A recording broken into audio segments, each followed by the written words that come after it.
اعوذ باللہ من الشیطان الرجیم، پناہ مانگتا ہوں میں اللہ کی شیطان مردود سے۔ بسم اللہ الرحمن الرحیم، اللہ کے نام سے جو بڑا مہربان نہایت رحم فرمانے والا ہے۔ وَإِذْ قَالَ اللَّهُ يَا عِيسَى ابْنَ مَرْيَمَ أَأَنْتَ قُلْتَ لِلنَّاسِ اتَّخِذُونِي وَأُمِّيَ إِلَٰهَيْنِ مِن دُونِ اللَّهِ قَالَ سُبْحَانَكَ مَا يَكُونُ لِي أَنْ أَقُولَ مَا لَيْسَ لِي بِحَقٍّ إِن كُنتُ قُلْتُهُ فَقَدْ عَلِمْتَهُ تعلم ما في نفسي ولا أعلم ما في نفسك إنك أنت علام الغيوب۔ اور جب اللہ فرمائے گا کہ اے عیسیٰ بن مریم، کیا تم نے لوگوں سے کہا تھا کہ مجھے اور میری ماں دونوں کو اللہ کے سوا معبود بنا لو؟ عرض کریں گے کہ تو پاک ہے، میرا یہ کام نہ تھا کہ میں ایسی بات کہوں جس کا مجھے حق نہیں۔ اگر میں نے کہا ہوتا تو تجھے یقیناً اس کا علم ہوتا۔ تو جانتا ہے جو میرے نفس میں ہے اور میں نہیں جانتا جو تیرے جی میں ہے، بے شک تو تمام پوشیدہ باتوں کا جاننے والا ہے۔ حاشیہ نمبر 187۔ میدان حشر میں ہونے والے عیسیٰ علیہ السلام سے گفتگو کا ذکر پچھلے رکوع میں ہوا تھا، جہاں اللہ تعالیٰ نے اپنے اس برگزیدہ نبی اور ان کی والدہ مریم پر کیے گئے احسانات کا تذکرہ فرمایا اور یہ واضح کر دیا کہ عیسیٰ علیہ السلام تو محض اللہ کے بندے اور اس کے رسول ہی تھے۔ وہ اور ان کی والدہ اللہ تعالیٰ کے آگے بے بس اور محتاج تھے، اور وہ الوہیت میں شریک نہ تھے۔ ان کا بلند مقام و مرتبہ بھی ان پر اللہ کے بے انتہا فضل و کرم کا ہی نتیجہ تھا۔ الغرض یہ احسانات یاد دلانے کے بعد عیسیٰ علیہ السلام سے یہ سوال کیا جانا کہ کیا تم نے قوم کو یہ بتایا تھا کہ مجھے اور میری ماں کو اللہ کے سوا معبود بنا لو؟ بڑا فکر انگیز ہے۔ اللہ کا نبی بلا شبہ اخلاق و کردار میں بلند ترین اوصاف کا حامل ہوتا ہے، تو کیسے ممکن ہے کہ وہ احسان فراموشی کی روش اختیار کر کے ایسی بے وفائی کا مرتکب ہو کہ لوگوں کو اپنی الوہیت کا سبق سکھانے لگ جائے؟ سورہ آل عمران آیت نمبر 79 میں بھی لوگوں کی توجہ اس اہم نقطے کی طرف دلائی گئی ہے کہ کسی بشر کو یہ زیبا نہیں کہ اللہ اس کو کتاب و حکمت اور نبوت عطا فرمائے اور وہ لوگوں سے کہے کہ میرے بندے بن جاؤ۔ لیکن آفرین ہے مسلک دیوبند کے اکابرین پر کہ انہوں نے یہ کارنامہ بآسانی سر انجام دے دیا۔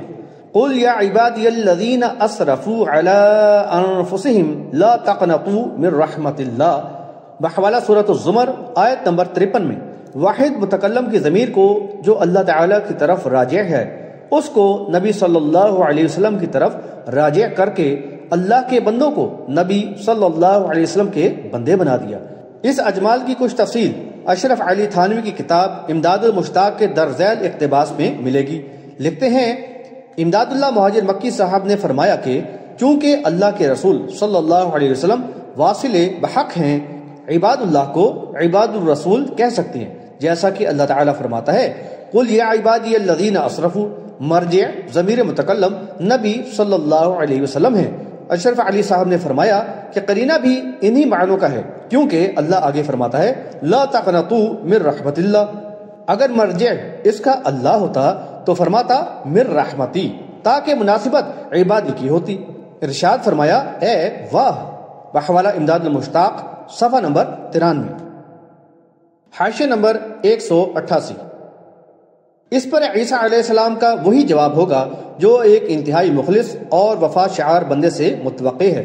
وہ نہایت ہی عاجزانہ و مؤدبانہ انداز میں عرض کریں گے اے میرے رب، ہر قسم کے عیب سے پاک و منزہ تو تیری ہی ذات ہے۔ میرے لیے تو یہ زیبا نہ تھا کہ میں کوئی ایسی بات زبان سے نکالتا جس کا مجھے حق نہیں پہنچتا۔ یہ بات یاد رہے کہ اللہ کے نبی تو ایمان خالص کی دعوت دینے اور کفر و شرک کو مٹانے کے لیے دنیا میں آتے ہیں، نہ کہ کفر و شرک پھیلانے کے لیے۔ وہ بھلا یہ کیسے کہہ سکتے ہیں کہ مجھے معبود بنا لو، یا یہ کہ تم میرے بندے بن جاؤ؟ میدان حشر میں یہ سوال و جواب اس لیے نہیں ہوں گے کہ اللہ تعالیٰ کے علم میں اضافہ ہو، وہ تو عالم الغیب والشہادہ ہے۔ یہ تو ان پیشہ ور علماء و مشائخ کے فریب کا پردہ چاک کرنے اور ان کے سرزنش اور زجر و توبیخ کے لیے ہوں گے جنہوں نے بے دینی پھیلائی، نیز ان کے اندھے مقلدین کی تذلیل و رسوائی کے لیے۔ حاشیہ نمبر 189۔ اپنے جواب کے ثبوت میں وہ یہ بھی عرض کریں گے کہ اگر میں نے ایسی کوئی بات کہی ہوتی تو وہ تیرے علم میں یقیناً ہوتی، کیونکہ تو جانتا ہے جو میرے جی میں ہے، اور تو سارے ہی غیوب کا جاننے والا ہے، جبکہ مجھے نہیں معلوم کہ تیرے جی میں کیا ہے۔ اس طرح عیسیٰ علیہ السلام غیب سے قطعاً لا علمی کا اظہار کر دیں گے۔ انبیاء علیہ السلام کے علم غیب کی نفی قرآن سے صریحاً ثابت ہے، بحوالہ سورۃ الانعام آیت نمبر 50، سورۃ الاعراف آیت نمبر 188 اور سورۃ النمل آیت نمبر 65۔ ان کے علم کے ذرائع میں آنکھوں کے مشاہدے اور کانوں سے سننے کے علاوہ وحی الہی بھی شامل ہے۔ ان کو غیب کی خبریں وحی کے ذریعے ملتی ہیں، اور اس کے بغیر وہ پہلے ان باتوں سے لا علم ہوتے ہیں، بحوالہ سورہ یوسف آیت نمبر 3 اور سورہ ہود آیت نمبر 31۔ عیسیٰ علیہ السلام سے سوال و جواب کو بطور نمونہ تفصیلاً بیان کیا گیا ہے۔ دیگر انبیاء علیہ السلام کے ساتھ بھی یہ ہوگا۔ چنانچہ بخاری کی ایک روایت کا خلاصہ ہے کہ میدان حشر میں جب فرشتے رسول صلی اللہ علیہ وسلم کی امتیوں کو پکڑ کر دوسری طرف لے جانے لگیں گے، اور اس وقت نبی صلی اللہ علیہ وسلم کہیں گے کہ یہ میرے امتی ہیں، انہیں آنے دو، تو فرشتے کہیں گے انک لا تدری ما احدث بعدک، یعنی آپ کو نہیں معلوم کہ انہوں نے آپ کے بعد دین میں کیا کیا نئی چیزیں ایجاد کر لی تھیں۔ تو نبی صلی اللہ علیہ وسلم نے فرمایا کہ میں وہی کہوں گا جو العبد الصالح یعنی عیسیٰ علیہ السلام نے کہا، وَكُنْتُ عَلَيْهِمْ شَهِيدًا، بحوالہ بخاری تفسیر سورۃ المائدہ۔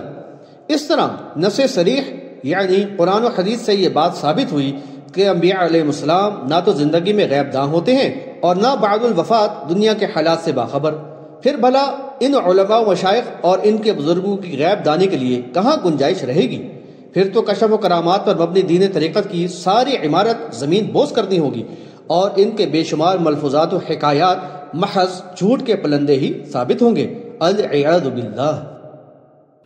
ما قلت لهم إلا ما أمرتني به أن اعبدوا الله ربي وربكم وكنت عليهم شهيدا ما دمت فيهم فلما توفيتني كنت أنت الرقيب عليهم وأنت على كل شيء شهيد۔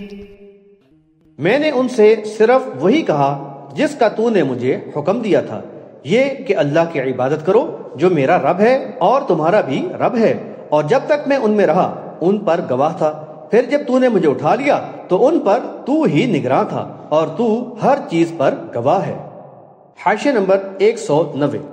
یہ بات قابل غور ہے کہ جب عیسیٰ علیہ السلام گواہی دیں گے کہ میں نے تو اپنی قوم کو یہی دعوت دی تھی کہ اللہ کی عبادت کرو، وہ میرا بھی رب ہے اور تمہارا بھی، یعنی شیر خاری میں یہی کہا اور بعد میں بھی یہی دعوت دی، تو اس وقت اس قوم کی ندامت و خجالت کس حد تک بڑی ہوئی ہوگی کہ انہوں نے کتاب اللہ کو چھوڑ کر ان فریب کار علماء و مشائخ پر کیوں اعتماد کیا جنہوں نے انہیں دھوکہ دے کر کتاب اللہ سے تو دور کر دیا اور اس کی تعلیمات کے برعکس دین سکھایا اور بتایا کہ عیسیٰ بن مریم ہی اللہ ہے، بحوالہ سورۃ المائدہ آیت نمبر 72۔ آج تو یہ اندھے بن کر ان کے پیچھے چلے جا رہے ہیں، کل یہ حال ہوگا کہ ایک دوسرے پر لعن طعن کریں گے، اور اس وقت ان لوگوں کے دلوں میں ان اکابرین کے خلاف شدید نفرت کے جذبات ہوں گے۔ وہ چاہیں گے کہ ان ظالموں کو زیادہ سے زیادہ عذاب دیا جائے، بلکہ ان کے غیظ و غضب کا یہ عالم ہوگا کہ اگر ان کا بس چلے تو وہ ان کو اپنے پیروں ہی سے رون ڈالیں، بحوالہ سورہ حامیم السجدہ آیت نمبر 29۔ اسی طرح دیگر انبیاء علیہ السلام کی امتوں کو اس صورتحال سے دوچار ہونا ہوگا۔ حاشیہ نمبر 191۔ یہاں توفیتنی کا مطلب موت نہیں بلکہ رفع یعنی اٹھا لینا ہے، جیسا کہ سورہ آل عمران کے حاشیہ نمبر 67 میں واضح کیا گیا ہے۔ عیسیٰ علیہ السلام نے یہاں بھی اپنے غیب سے علم کا اعادہ کرتے ہوئے مؤدبانہ التماس کیا کہ جب تک میں ان میں رہا اسی پر عمل پیرا رہا، لیکن جب تو نے مجھے اٹھا لیا تو اس کے بعد امت تیری ہی نگرانی میں آ گئی اور میں ان کے حالات سے بالکل بے خبر ہو گیا۔ مجھے نہیں معلوم کہ پھر انہوں نے کس طرح یہ بے دینی کی روش اپنا لی۔ إن تعذبهم فإنهم عبادك وَإِن تَغْفِرْ لَهُمْ فَإِنَّكَ أَنْتَ الْعَزِيزُ الْحَكِيمُ۔ اگر تو ان کو سزا دے تو وہ تیرے ہی بندے ہیں، اور اگر ان کو معاف کر دے تو بلا شبہ تو غالب حکمت والا ہے۔ حاشیہ نمبر 192۔ اس فصیح و بلیغ آیت سے رب ذوالجلال کی عظمت و کبریائی اور اس پر ہیبت عدالت عظمیٰ کا ایک منظر چشم تصور میں آ جاتا ہے۔ انبیاء علیہ السلام اور ان کے امتی عاجزی و بے بسی کے عالم میں اللہ تعالیٰ کے فضل و کرم اور اس کی رحمت و بخشش ہی کے امیدوار ہوں گے۔ عیسیٰ علیہ السلام انتہائی عاجزی، ادب و احترام کے ساتھ عرض کریں گے کہ اے میرے رب، ان امتیوں کا معاملہ اب تیری مرضی و مشیت ہی پر منحصر ہے۔ اگر تو ان کو عذاب دے تو یہ تیرے لاچار و محتاج بندے ہیں، تیرے سوا ان کے لیے کوئی جائے پناہ نہیں، اور تجھے کلی اختیار حاصل ہے، کسی کو تیرے فیصلے میں ذرا بھی مداخلت کا یارہ نہیں۔ اگر تو انہیں معاف فرما دے تو یہ تیری کریمی و غفاری کا شایان نشان ہے، اور تو بلا شبہ تمام حکمت و دانائی کا مالک ہے، اور تیرا کوئی کام حکمت و دانائی سے خالی نہیں ہوتا۔ تو جو چاہتا ہے کرتا ہے، اور تیری راہ میں نہ کوئی رکاوٹ ہو سکتی ہے، اور نہ مزاحمت، اور نہ ہی تو کسی کو جواب دہ ہے۔ بحوالہ سورۃ الانبیاء آیت نمبر 23، سورۃ النبأ آیت نمبر 38 اور سورۃ البروج آیت نمبر 16۔ بارگاہ ربانی میں طلب مغفرت کا یہ بہترین نمونہ ہے۔ قال اللہ هذا يوم ينفع الصادقین صدقهم لهم جنات تجری من تحتها الانہار خالدین فیہا ابدا رضی اللہ عنہم ورضوا عنہ ذلك الفوز العظیم۔ اللہ فرمائے گا کہ یہ ایسا دن ہے کہ سچوں کو ان کی سچائی فائدہ دے گی، ان کے لیے باغات ہیں جن کے نیچے نہریں جاری ہیں، اس میں وہ ہمیشہ ہمیشہ رہیں گے۔ اللہ ان سے راضی ہوا اور وہ اس سے راضی ہوئے، یہ بڑی کامیابی ہے۔ حاشیہ نمبر 193۔ اس عدالت عظمیٰ کے فیصلے عدل و انصاف پر مبنی ہوں گے، شخصیات و سفارشات ان پر اثر انداز نہ ہو سکیں گی۔ اللہ تعالیٰ کی طرف سے جواب ملے گا، یہ ایسا دن ہے کہ سچے لوگوں کی سچائی ان کے لیے نفع بخش ہوگی۔ یاد رہے کہ شرک سب سے بڑا جھوٹ ہے، اور اللہ و رسول پر افتراء پردازی ہے، اور شرک کرنے والے پر جنت حرام ہے۔